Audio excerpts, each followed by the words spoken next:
So in another 25 years, who is going to grow food in this land? Because growing a crop is not a joke. If we handle this land right, we can provide food for the entire world. It's possible to do that. If you do this, farmers will be rich and well-to-do, all this debt that is there in the banks will not happen.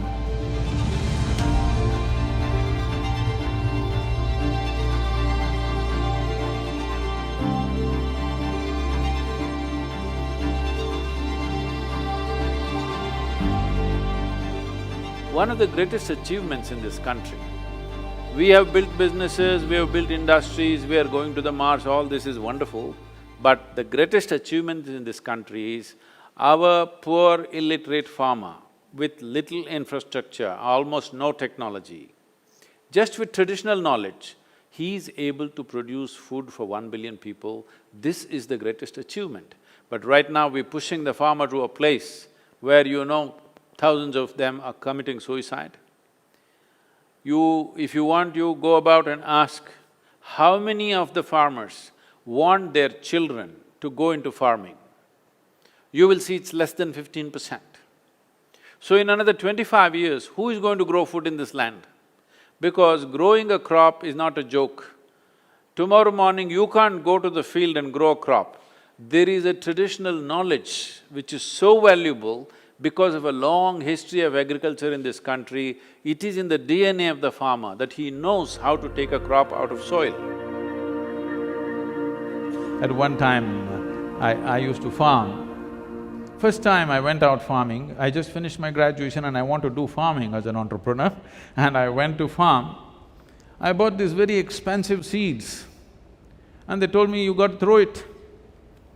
I hesitated if I throw it, what will happen? How to throw this? Just now I paid so much money and got this, now I'm supposed to just throw it like this and the birds are waiting all over, I can see that. It took some courage to throw it. But once you throw it, only if you throw it, it will sprout and come back as a crop. I always found raising the crop was just a wonderful experience. Harvesting was the most painful experience because the way I am made, I would like to let the rats eat and the wild boar eat and give it away to the laborer and walk away. But I have a bloody banker who's loaned money to me. I have to pay back and the other issues. So, I always found harvesting is the most bitter experience for me. I loved the crops growing up. Many times, early morning, 4:35, when it's just… the sunlight is falling upon, just seeing these plants, the way they grow day by day, it's such an incredible experience. After I got into teaching, and then I was spending all my money very rapidly traveling and organizing programs. So, about 3.5 years, I think I lasted out my old savings and then it was all gone.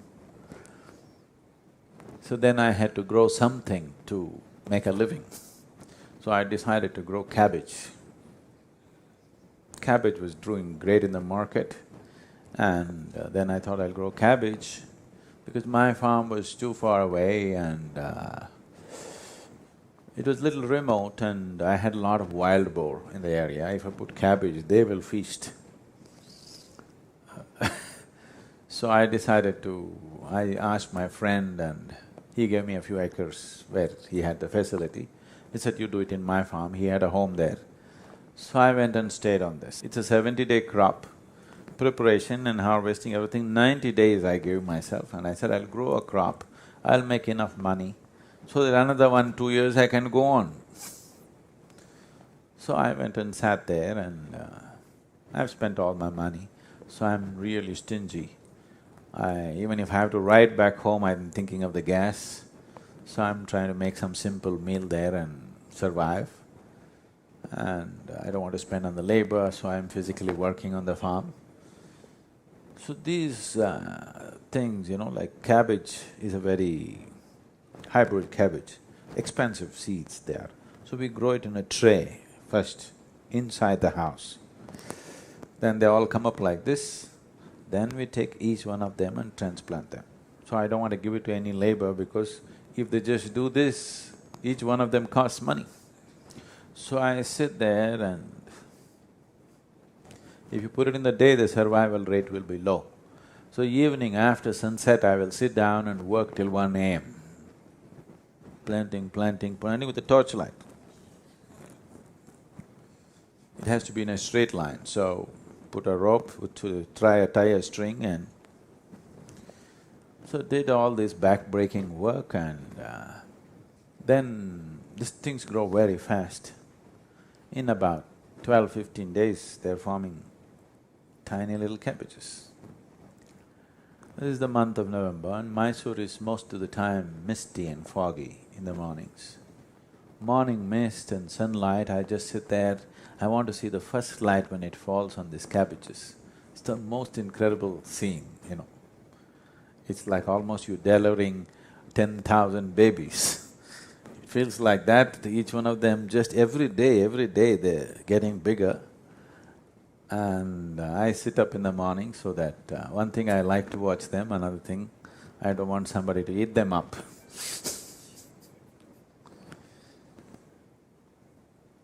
So I had such an incredible experience growing them. Then the harvest came. The cabbages all sized up like that, nice, and I thought, I'm counting money in my head. Though it was such a beautiful experience to grow the cabbage, when the time to harvest came, the market, the vegetable prices crashed. It became 25 paisa per kilogram. 25 paisa means it's a quarter of a rupee.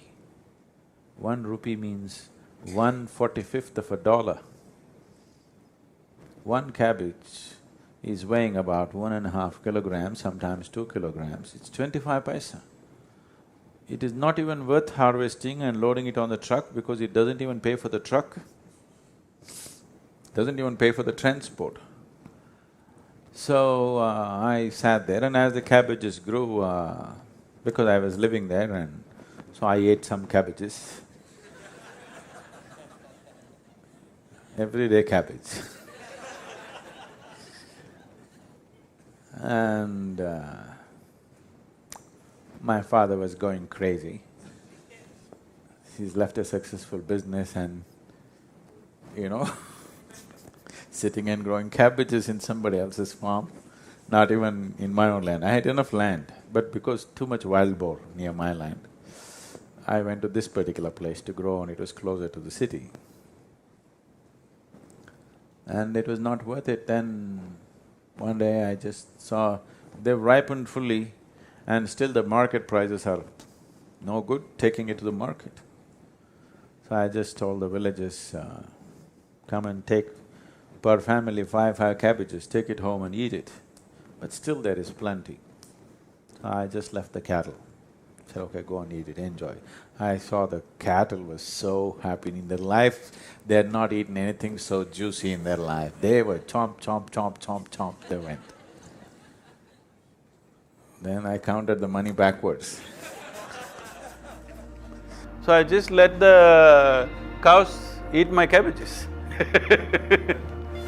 Then I started looking, what is it that's wrong with this whole process?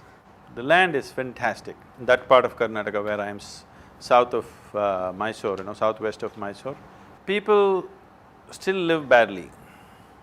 It's such a fertile land, you can do anything with it, but still people still live badly because it's completely rain-fed and there's no proper practices and it's… so disorganized. If you make a good crop, there is no price.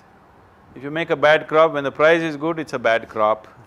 It's alternating like this, between bad crop and good price and good price and good crop and bad price is a regular situation in the farming community.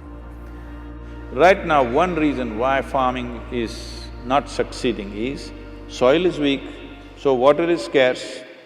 Another thing is, scale is too small to make it successful. The average land holding is 1 hectare, that means 2¼ acres per family is what we have. At this level of holding, whatever you do is going to be waste. Everybody is under loan, okay? Some 78% of Tamil Nadu's farmers are under debt. Because, I'll just tell you an example. A young farmer in our region, it's very fertile region. He has 3.5 acres. So I meet him and ask him, what are you doing for your water? What's your water source? He says he has put 9 bore wells. In 3.5 acres, he's put 9 bore wells. Because there are bore well companies which will come and promise, if you put it here, more water will come, if you put it there, more water will come. Everybody is hitting bore wells and bore wells. In 3.5 acres, maybe there is 1 or 2 sources or maybe there is no source of water. Because the scale is so small, everybody is putting a fence, everybody has a bore well, everybody has an electric connection. This is not going to work. We need the scale, otherwise it'll not work. Does it mean to say we have to take their land? No, for this we have worked out a system. I don't want to go into all the details in this, but this is what Rally for Rivers was about, how to integrate irrigation and marketing for the farmer so that his life can change. Now, one more big thing is, see, India, the latitudinal spread that you have from Kanyakumari to Himalayas, 12 months of the year you can crop.